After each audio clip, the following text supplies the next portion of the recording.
você, seja muito bem-vindo ao Papo Cloud. Eu sou o Vinícius Perrot e nesse mercado de tecnologia da informação, tudo acontece muito rápido, não é verdade?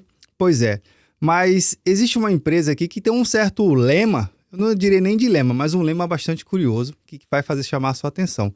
Que eles falam que vão nutrir relações de longo prazo entre empresas e profissionais tech. Curioso, né não? Onde tudo acontece rapidamente no mundo da tecnologia, a empresa muda, o profissional muda, novas tecnologias mudam e como criar esse relacionamento de longo prazo. É por isso que a gente vai conversar com Silvestre Mergulhão, CEO da Impulso. Mergulhão, seja muito bem-vindo aqui ao Papo Cloud. Opa, e aí, pessoal? Obrigado, Vini, obrigado pelo convite. Gosto sempre de compartilhar aí minhas histórias, minhas experiências. Espero que seja bastante proveitoso aí para o seu público. É porque a tecnologia muda muito, né? Mas nós, seres humanos, somos os mesmos. Verdade. Somos desde sempre, né? E adiantando um pouquinho a história, mas comentando sobre uma coisa que foi uma transformação, assim, para mim, na minha vida, como pessoa e como profissional, né, foi uma transformação de tech para humano, sabe? Porque eu sempre fui o cara das exatas, né? Ganhei o computador do meu pai muito cedo, quis aprender programação por si só, porque era anos 90, né? Não tinha internet ainda. Sim, Tinha que comprar livro, aí tinha que ler o livro meio em inglês, meio em português, não tinha muito livro, ainda mais sim. traduzido, né? É, então sempre fui e aí fiz escola técnica de eletrônica, depois eu fiz faculdade de tecnologia da informação, então eu sempre segui essa carreira de tech e depois virou quase uma missão assim essa questão dessa transformação do tech para aquela pessoa que ama pessoas. Antes eu Sim. preferia falar com máquinas, hoje eu prefiro falar com pessoas, né? Mas também é parte do trabalho de liderar uma empresa que é feita de pessoas, né? Porque todas as empresas são feitas de pessoas, né? Então, essa questão dessa nutrição, né, das relações humanas, ela acabou... Foi uma coisa que aconteceu comigo e aconteceu com a empresa meio que ao mesmo tempo. Sempre teve presente, mas cada vez foi se desenvolvendo mais, até que chegou nesse momento atual, que é essa nutrição das relações de longo prazo, né? Tem múltiplas coisas aí. A primeira, uma coisa importante também é a gente saber respeitar as individualidades, né? Sim. Isso faz parte assim do trabalho da Impulso, né? Hoje, num passado mais distante, isso era diferente. Mas hoje nós somos uma empresa que é agnóstica no sentido de tecnologia e de métodos, né? Então, a gente não é contra nem a favor de nenhum método de desenvolvimento de tecnologia. A gente não é contra nem a favor de nenhuma tecnologia específica.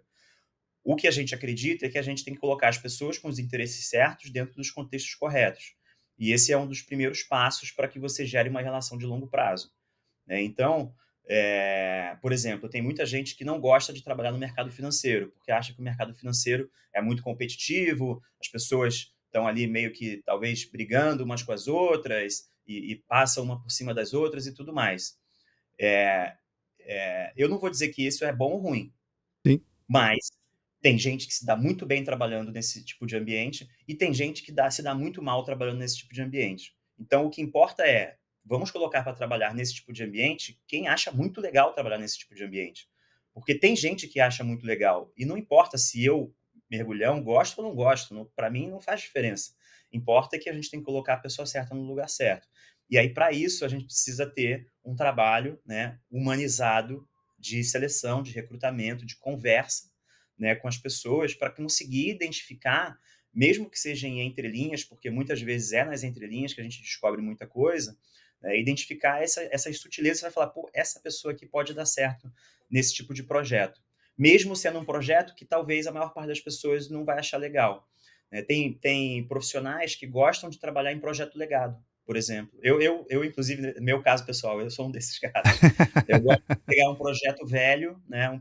Gostava, né? Porque eu já não meto a mão no código de programação já tem um tempo, mas num passado mais distante, adorava pegar um projeto velho que estava ali, que repare, velho não quer dizer que não estava em uso. Sim, Em sim. uso, pleno uso, sendo responsável pelo core de alguma empresa, entende? Exato.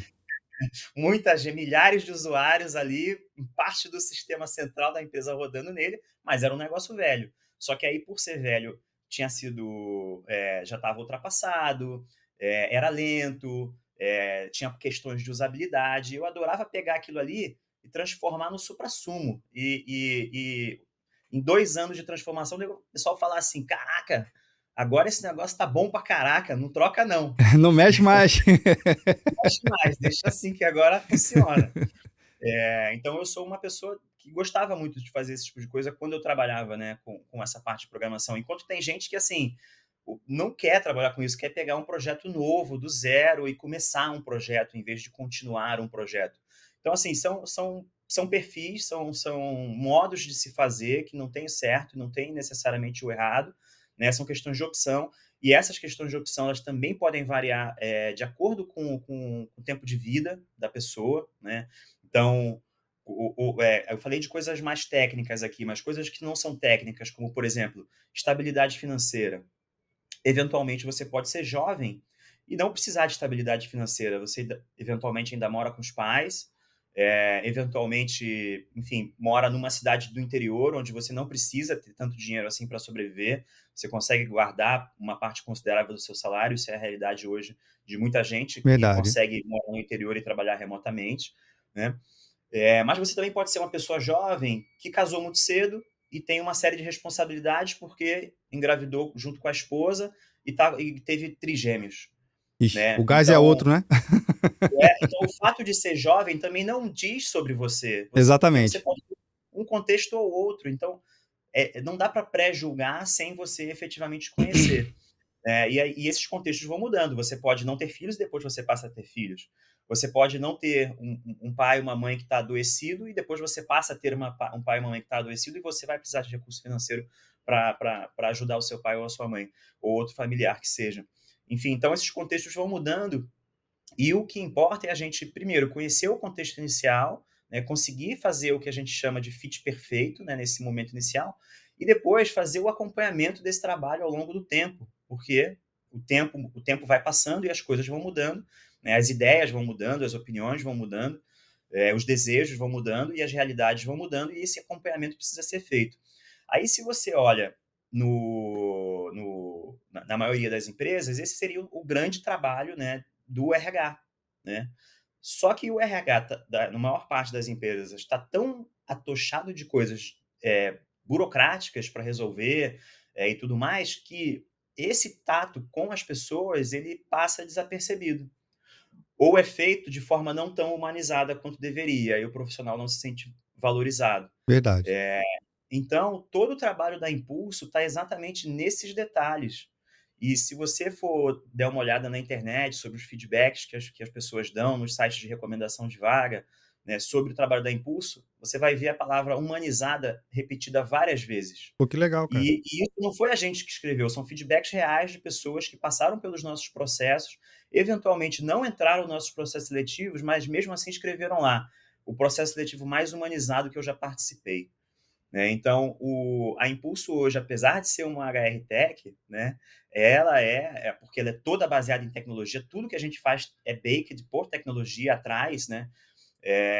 No final das contas, as pessoas se sentem super bem atendidas por conta desse tato humano nesses pontos de contato que são extremamente importantes e nesse acompanhamento.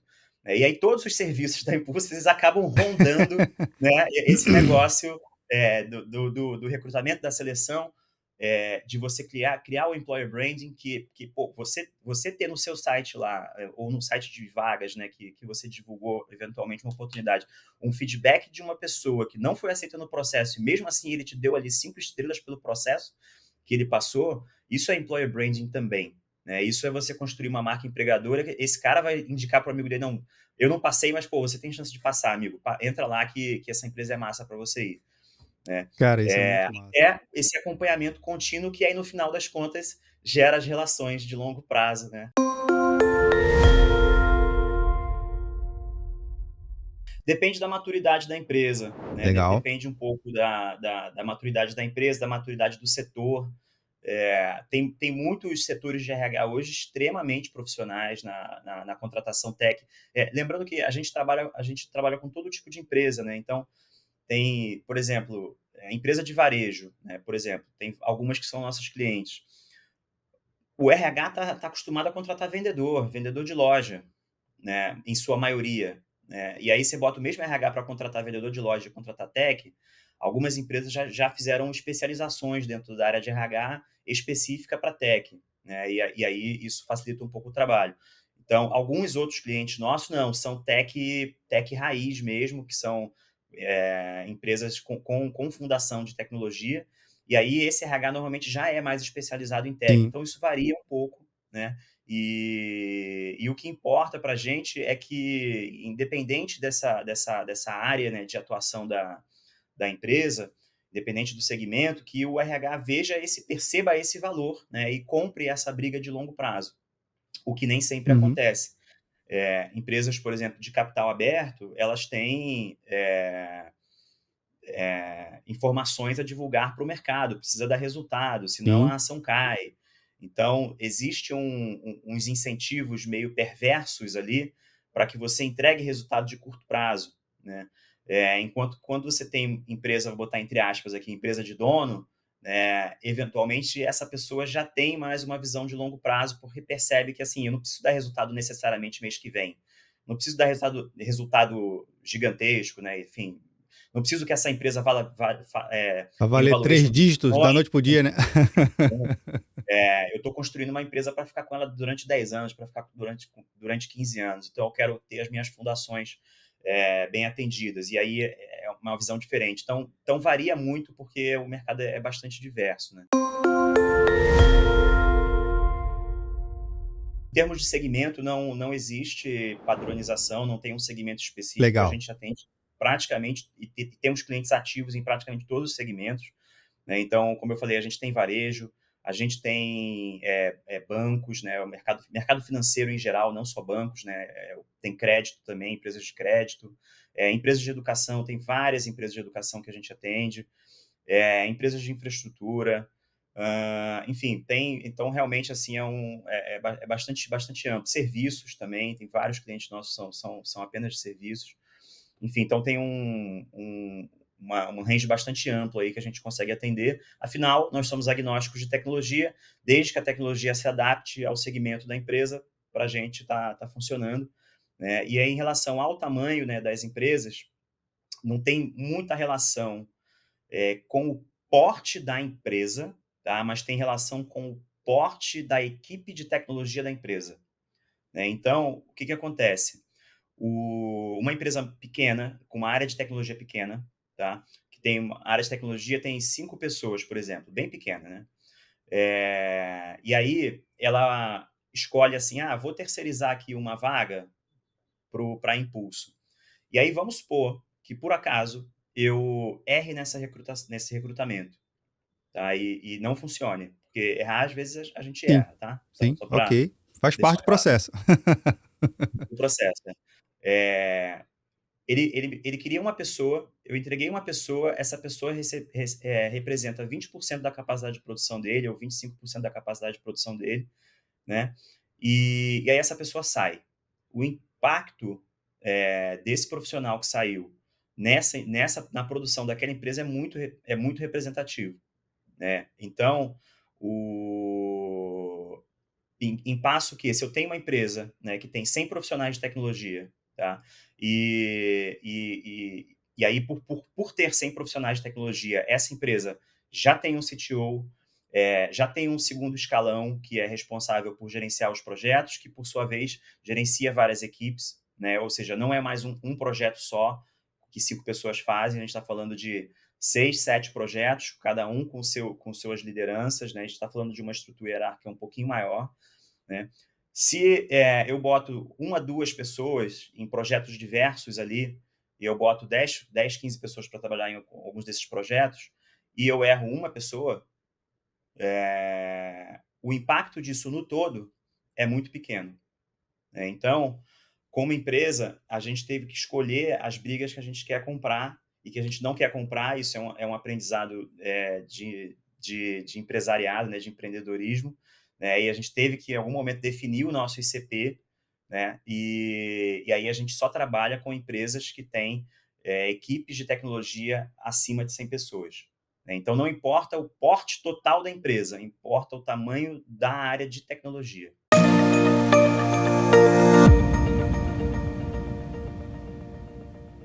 Então, eu vou dar uma resposta mais holística, Boa. pensativa, assim, e menos técnica. O cloud computing, né, a computação em nuvem, né, ela foi uma disrupção, né, na forma como a gente pensa a computação. Né? Ela permitiu existir praticamente tudo aquilo que a gente faz hoje, né, de acessar remotamente, né, a partir dos nossos celulares, dos nossos desktops, a quantidade de informação que a gente acessa hoje. Dava para fazer o que a gente faz hoje com aquela técnica do passado, né, que é a tech on-premises e tudo mais? Até dava, né? Mas foi o cloud computing que tornou isso, isso que é hoje, que a gente está se falando aqui, né, remotamente e se vendo em HD, né? Foi o cloud computing, no geral, que acabou permitindo isso tudo. E aí, no livro Sentir e Responder, deixa eu até pegar ele aqui. Deixa eu ver aqui, câmera. Opa! Sentir e Responder, que é esse livrozinho aqui. A gente trouxe, a Impulso trouxe esse livro aqui para o Brasil com exclusividade. E a gente fala sobre o livro, né, fala, né, não somos nós os autores, né, a gente fez a tradução para o Brasil, né, sobre estar nessa crista da onda, né, no sentido de sentir o mercado, é por isso que o livro se chama Sentir e Responder, sentir o mercado, se adaptar e adaptar os nossos negócios ao contexto do mundo, né, seja esse contexto qual for. Boa. E a pandemia, ela mostrou a necessidade, né, disso ser uma constância, dessa adaptação ser um movimento contínuo e não, assim, uma ação pontual de inovação, um aha moment, que eu criei uma invenção, e aí essa invenção agora deu certo no mercado, e aí agora eu não invento mais nada pelos próximos 50 anos. Né? A gente defende, na verdade, o contrário, que essa inovação ela deve ser um movimento contínuo, né? E esse livro fala sobre isso. Você vai ganhar a sua edição, tá? Pô, rapaz, obrigado. Adoro. Vai ter review no canal, viu? Se preocupe não. Então, assim, para mim, a nuvem, isso foi o que a nuvem foi para o passado, né? Então, a nuvem, para mim, daqui para frente, é esse movimento, né, de estar sempre a nadar para se manter na crista da onda, né? Ou na crista da nuvem. Cara, que legal. Primeiro, já estou emocionado aqui. Obrigado aí pelo carinho, pelo presente. Mas eu acho que tá bem claro aqui na tua fala que dá sim para continuar fazendo melhor e aproveitar o que tem de melhor das tecnologias, na verdade, porque evolui tanto e tão rápido que às vezes não dá nem tempo de se apegar ao que tem de melhor tecnologia, porque a gente sabe que daqui a alguns anos vai ter alguma coisa bem mais diferente para a gente atuar. Cara, adorei o bate-papo aqui. Mergulhão, super obrigado pelos insights compartilhados. Sucesso na jornada. E vamos fazer o seguinte, vamos marcar uma segunda rodada para tu trazer um case de sucesso aqui, que eu sei que vocês têm vários.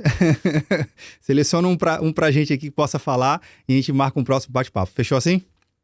Fechadíssimo, Vini. Muito obrigado aí. Até mais, pessoal. Maravilha. Bem, e você que está vendo ou nos ouvindo, o que você achou do bate-papo aqui com o Mergulhão? Eu adorei o bate-papo. E olha só, se você participa de um processo de recrutamento e seleção que não foi humanizado, entra no site da Impulso, dá uma olhadinha lá. E se você é do RH, por que não trazer a Impulso também para dentro do seu ambiente e trocar uma ideia com eles? Eu acho que pode te ajudar muito nesse processo, porque tu sabe, né?